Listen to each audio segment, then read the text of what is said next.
我今日整薯餅食。大家好啊，我係善貴，歡迎嚟到素食好主意。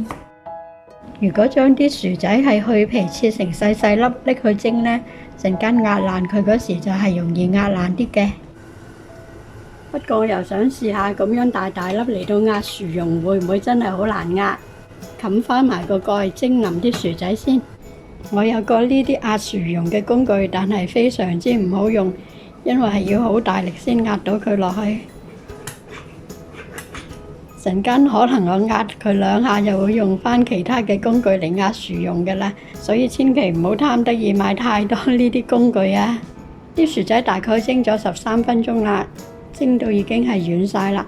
因為啲薯仔係要熱先容易壓得爛嘅，所以我就由佢繼續喺個煲入邊分開幾次攞啲薯仔出嚟啦。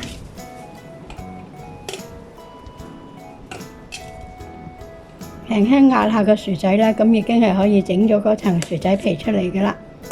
揀開啲薯仔皮，我覺得我都係會鍾意用我呢隻羹仔嚟壓薯蓉多啲。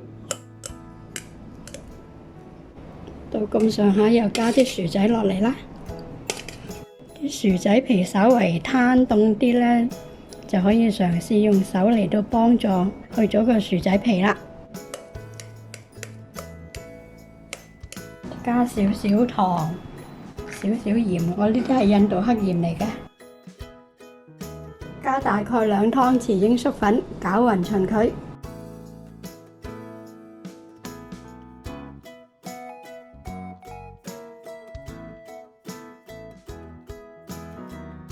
仲有啲已經係切成細粒嘅南瓜，啲南瓜就唔使蒸嘅，因為南瓜容易熟呢，所以我就冇拎佢蒸啦。又係撈勻佢哋啦，然後就將啲薯蓉整成薯餅啦，搓成一個波波先，甩實佢。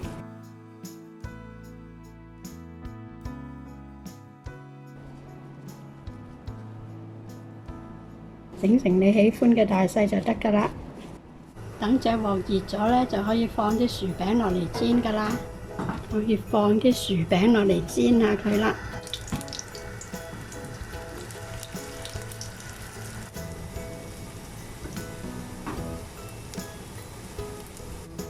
見到個底係開始有啲金黃呢，就可以係反轉佢啦。我需要用個筷子幫下手啊。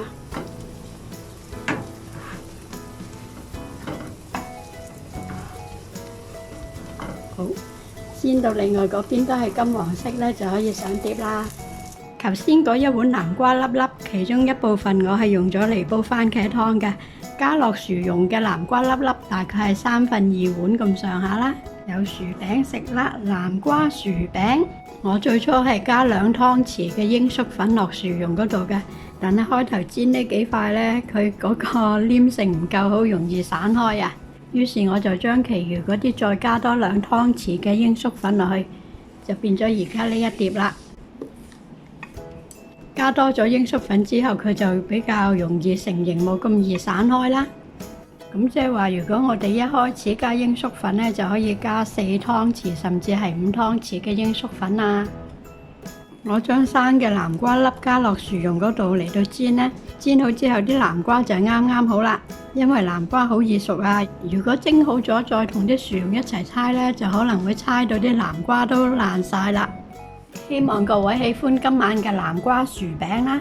我繼續食嘢啦，下次再見，拜拜。